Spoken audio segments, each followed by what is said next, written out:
From the 1011 Now streaming studio, this is 1011's Morning Pulse. Sponsored by Murray Roofing.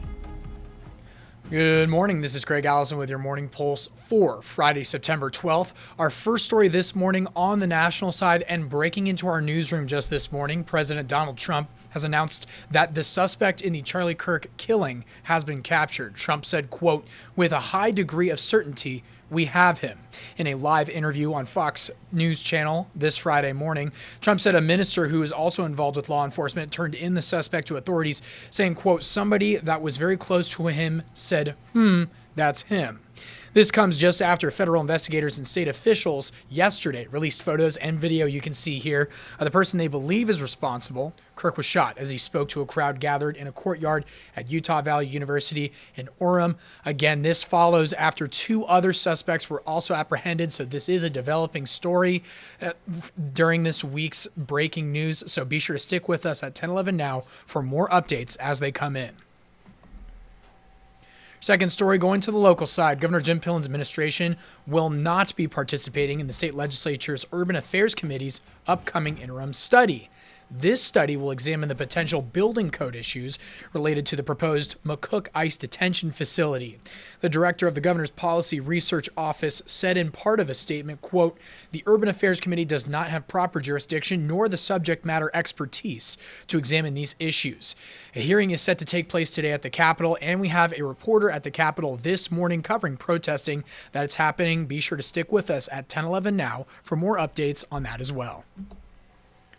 Your third story in the medical cannabis saga in Nebraska, Governor Pillen announcing he has approved the adoption of the emergency regulation supplied by the Nebraska Medical Cannabis Commission. This after he rejected the first proposal. His office asked the commission to consider a number that wouldn't lead to an unregulated or unintended supply for the black market. This is still far from the end of instituting medical marijuana in Nebraska. The Medical Cannabis Commission will meet at the end of the month, the day before licensing must begin. Your fourth story, Lincoln and Omaha are missing out on millions of dollars that could create hundreds of millions in tax revenue for the state. It's a claim from a new report commissioned by the Exarban Foundation. It claims the competition for jobs and workers across the U.S. has left Nebraska's metro cities in the dust. And compared to cities with similar populations, Lincoln and Omaha are behind by 68,000 jobs. The state would have cashed in between $600 to $800 million in additional tax revenue. That's $11 billion in additional wages. Again, we're going to have more on this story on our website, 1011now.com, from our own Chanel Taylor McCarthy. And wrapping things up with your final story, if you've driven on Highway 6 through Saline County this week, you likely saw a massive helicopter lifting large wooden structures through the air over and over again. It's part of Nebraska Public Power District's continued recovery from last month's storms. This is to help repair 41 structures damaged in August 9th storms, and this is to repair their broken transmission line. And while it isn't currently impacting any customers, if it's not fixed and another storm hits, it could impact. Crews will be on site with a helicopter again today. Bystanders are asked to only watch from a safe distance and to not fly drones in the area. That is your Morning Pulse for this Friday morning, and we'll wrap things up with a look at your 7-day forecast. Summer temps returning for football this Saturday.